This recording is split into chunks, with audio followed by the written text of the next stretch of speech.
Hey, happy holidays, Merry Christmas. All the holidays. All we're the crossing holidays, all huh? of them. Hey, man, you know what? It's been a great year. Yeah. Great Yes, year. yes. And this is our time for you and me just to kick back and reminisce, man. Yeah. And the thing that I love is the fact that you have turned me on to some things that I would have never been turned on to. I'm talking about Same. the younger folks that are coming up, man, and some of the stuff that's happening. And now whenever I'm checked out and my daughter and my son, they could sit up there and say, I remember when my grandpap used to bring all these, and they were young people I brought in, they weren't old people. But anyway, man, thank you. It's a great thank you. experience. It's been a blast. I think for me, getting to meet people that I didn't know, you know, especially the older generation, and hearing the stories, like, wait, I know that song, and really tracing the history, which is part of what I love about music in the first place. I'm sort of a music historian, if you will, and as you are, and to really sit with those people and get to like hear their life story in the music, I think that's probably one of the best gifts of the show for me, you know. And the memories to me is like, you know, I just sit there sometimes and I watch pieces of some of our episodes and I sit there and I go, do you remember that time when so-and-so, you know? And just recently, we've been very involved, of course, as you have been, with Women Who Rock. You know? And we had some women who rocked right here on the show. We did. You know what I mean? And just recently I did a thing with Melinda. So Women Who Rock started as a small benefit concert.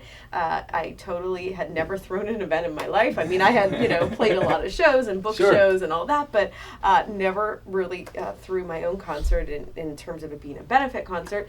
So called up the Hard Rock Cafe and I said, listen, I have an idea. We have so many amazing female musicians here in Pittsburgh.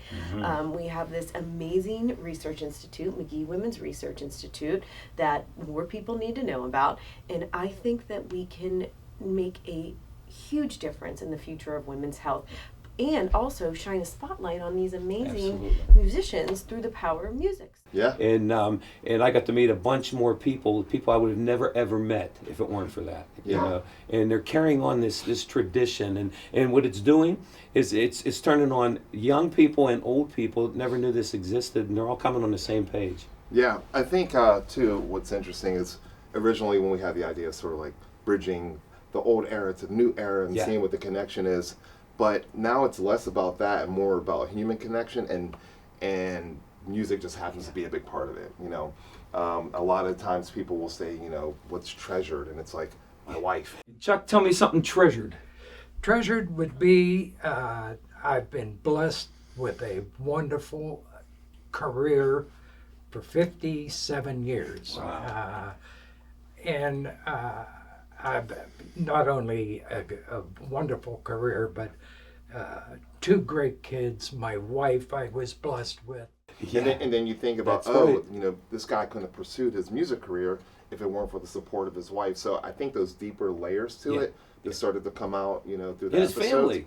Yeah. It's another thing, man. It's like friendship, trust. There's been this like Amen. theme, to the longevity, especially how to navigate. Because a lot of those guys and ladies back in the day, the careers were harder because the music business was different. It was harder. You didn't have the education. People were ripping people off left and right. And to watch them, kind of persevere through that. And then to be able to hear the story in person has meant a lot to me. And kind of reframe how I want to go after my own career. And those memories, like, do you remember the time when we had Miss Freddie on? Yes. Now, we're sitting here talking to Miss Freddie, and of course, she is a blues icon, and she's a great singer. She's a great person, right? But when you got to see Miss Freddie, what Miss Freddie's really all about, and she came back to my store not too long after that, and just to do a little segment and have some fun, right? And she sits down she says, I'm just going to sit here, and she sang some blues and some church, and that's the kind of stuff to me what music is really all about, because it's the coming together, it's the bringing together of people. What stood out about her episode 2 was when she said she had stage fright. Yeah, how about that? Because you wouldn't think, people just assume, right? You're an artist, you're on stage, you're in front of cameras, you're in front of lights, and she's talented. Yeah. And she's like, I'm nervous every time. And I would pretend to sing. And then at 15, I joined my first church choir. Oh. And I did my first solo. It was horrible. No. Oh yeah. Those humble You talking beginnings. About, you talking about chasing the cats and dogs away? Oh, And then the man. church went silent, and that's when I developed my stage fright. It was terrible. So Really? throughout the years, joined church choirs, and I would no solo. I would just sing background. I'm good. Yes. And I'm like, well, that gives me a little like less, pressure on myself, because I'm like, all right, we all go through this, but you don't know. But it also shows how professional she is, Oh, yeah. that you don't know. You don't. That's right. When she hits the stage. So that was a standout moment for me. And- And her sharing that vulnerability. Absolutely. And I saw some videos later that you posted with Jaquay. Another one. When first time she was on, I was like, this lady is just like, she's precious. She's just a good pig, and her voice is incredible, right? And again, another memory. I start to draw on some of this stuff. Yeah. I can't do what did people tell me to do, so I guess I remain the same. Just sitting here resting my bones. And then some of the old timers that were on here, like, do you remember when Mike Vail was sitting here and he was telling the stories about like Moni Moni, Yeah. and him and Tommy James sitting there in New York? You know what I mean? That's a great story. And the drummer starts starts getting into this nice riff, and I get the bass out and I'm going with it. All of a sudden we got this driving song, and we said, hey, that's great. We got to write this song. So Tommy and I and a few other guys got together and start writing the music, and we had it all written except it referred to a girl, and we didn't know what her name was. So we're trying to think, what are we going to do? How are we going to call it? This song is so good. We got a good, catchy name. So we're out on the balcony of Tommy's apartment overlooking the city of New York. And he looks up and he says, look up there. On the top of the building, there's this big sign going, lighting up, M-O-N-Y, M-O-N-Y. It's a Mutual of New York building. So Moni is the Mutual of New York symbol great. on top of the building in New York. But that was a great song. It did a great job for us. That's a great story. You guys got to make sure you go back and check out these episodes. If you don't know what we're talking about, make sure you visit and go watch this, because a lot of music history happening here on the show. So No doubt about it. And you talk about history. I think you were impressed with Melvin Steele's. yeah, I mean, I felt like this kind of connection. He reminded me of like family, and kind of like when I would go to church. Grew up in the Baptist church. And it's kind of like the respect that you have for your elders, and just the way he came in the suit, and it's just like that pride, and he still had it, and the love he had for his wife, Absolutely. and his family. But then also the challenge of like thinking about the music that he wrote, and me having to learn that song, like kind Could of have on the been falling in fly. love. And Yeah. I'm like, oh yeah, I kind of know it, but not really, and how hard the song kind of is. Yeah. Could it be I'm falling in love With you, baby. Could it be I'm falling in love? Wanna know now, baby. Not from just a playing perspective, but it's more from like the high tier songwriting. Yes. And I mean, I already have the respect for that stuff, but then when you're put in a situation where you have to kind of write it, like I was nervous. I'm like, Yeah. oh man, I'll be right back. I gotta go study this song. But I remember how gracious he was with like allowing me to kind of figure it out. Yeah. But then also thinking like, wow, I knew this song from when I was a little kid, and I'm sitting with the guy who wrote it. It did it. Yeah. That's heavy. I wouldn't have met him if I weren't on the show and in this, position. So I'm really grateful for that. And some of the young folks that came on here. Yeah. I mean, and thanks again, because you're still working with a lot of these young people. Yeah. And I'm going to start doing that because I want to start get some of this new fresh blood going, things going. I think what it is, it's great to have your own career. It's great to have your own band and have your own music. But I learned in the last year, even with this, and right before this, that I elevated more when I started sharing. Yeah. And when I brought people into it and shared my platform and shared my stage, like that's where Jaquaya comes in. Like, Yeah. I've done, I don't know, I did probably 130 gigs so far this year, and she was a big chunk of them. Yeah. And we grew really fast together. I only met her a year ago. Oh, wow. And so I think that's, for me, the biggest gift and lesson is like, all right, if you're good, find some other people who are good, and if you're ahead of them, why don't you figure out how to help them elevate, and then if there's someone who's behind them, they can help them That's elevate. exactly right. And then all of a sudden, there's just strength in numbers. I'm Keeps finding. going, brother. And you don't have to be scared of sharing it. Yeah. No one's going to take that away from you. If you pick the right people, you'll win together, and I think that's another theme element that's of been in the yes. show, you Yeah. know? You remember when Mark Ferrari was on, you know, and not, now we're talking to him, and I've known Mark since he was in college, you know, and now all of a sudden I'm on Facebook, and what do I see? There's Mark Ferrari Yeah. singing the national anthems, Yeah. right? And I'm going like, you got to be kidding me, man. Whatever happened with Tuesdays and so going down the old mile. You know, it's carrying on, man. Yeah. It's moving forward, you know.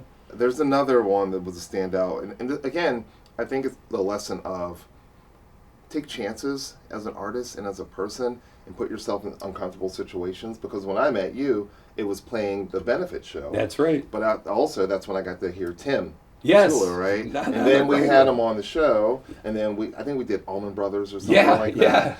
And I remember being kind of nervous. I'm like, he's got that Nashville like kind of twang to him, you know. And those are real players. Like I knew he Yes. could play. Yes. Now we're like guitar nerd buddies. Yeah. And like he comes to my shows, and we follow each other, and we're always chatting about guitar stuff Yeah. and different amps and all things like that. Ask the Lord above for mercy, save me if you please.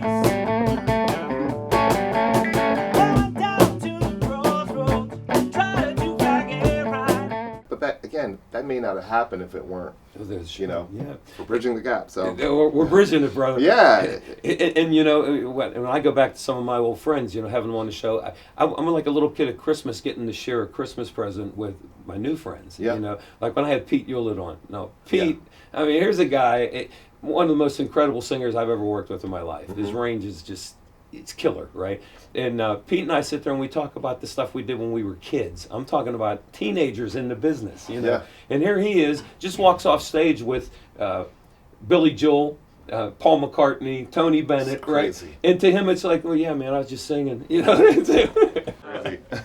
That was things I'd done with Billy were great. I mean, just working with him, he's such an incredible songwriter, number one, you know, and performer.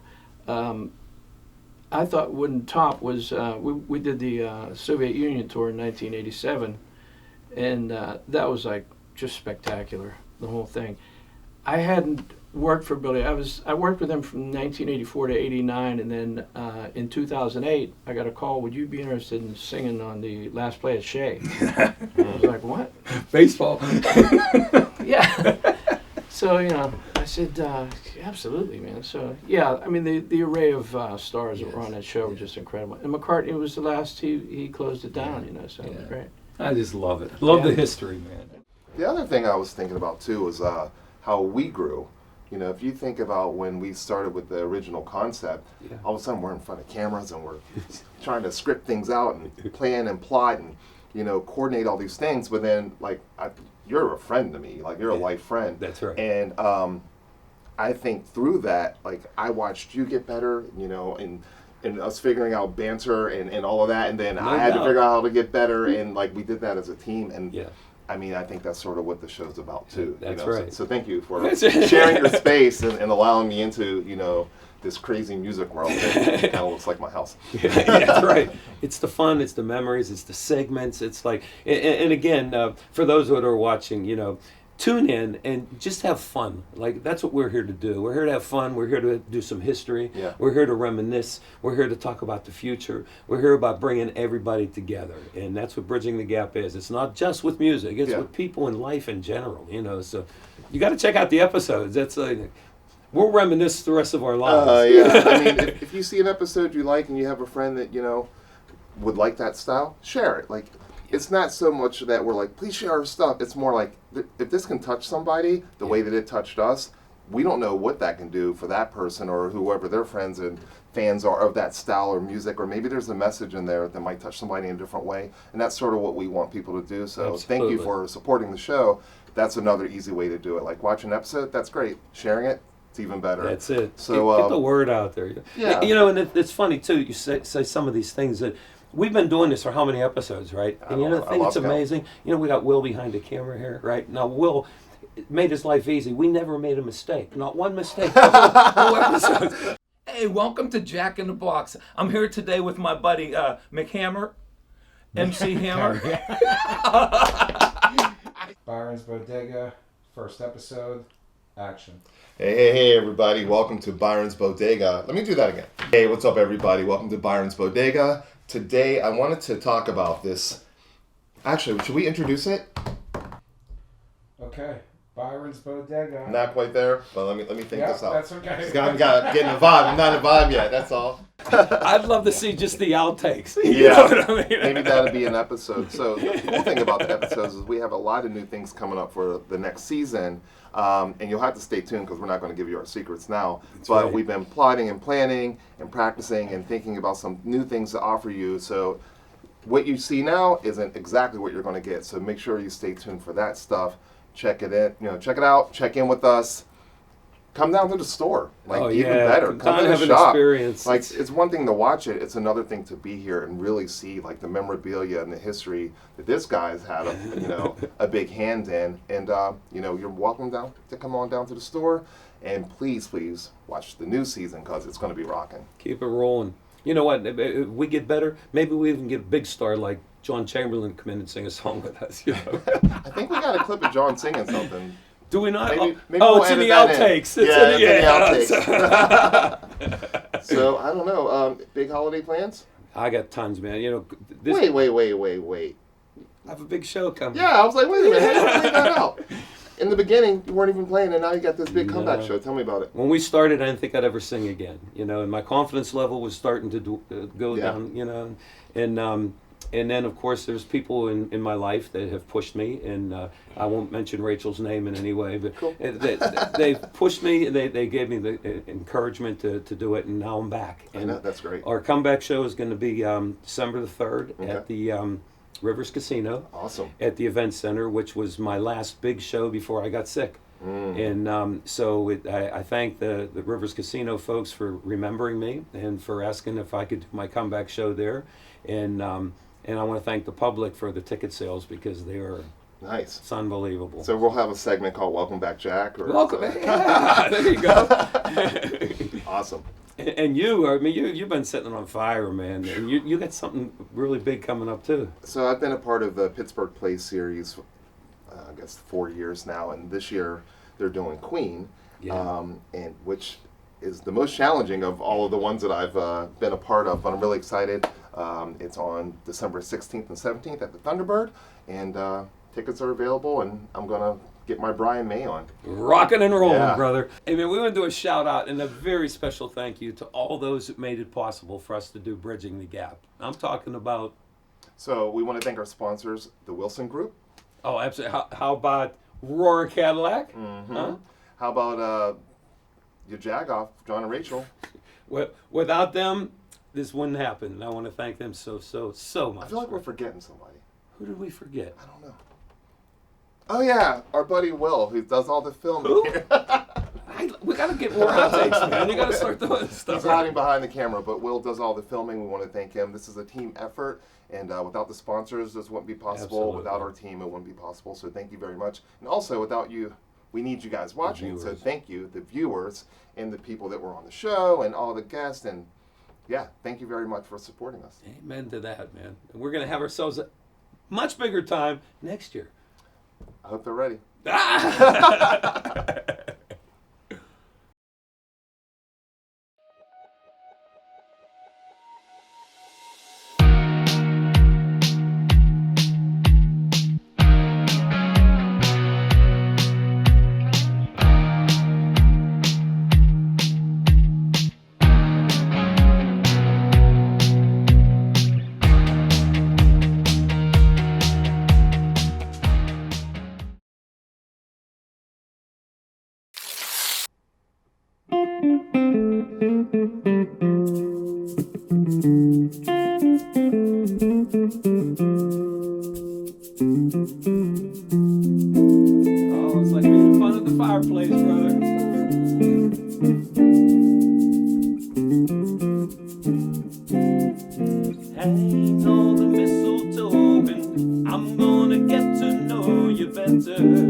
this Christmas.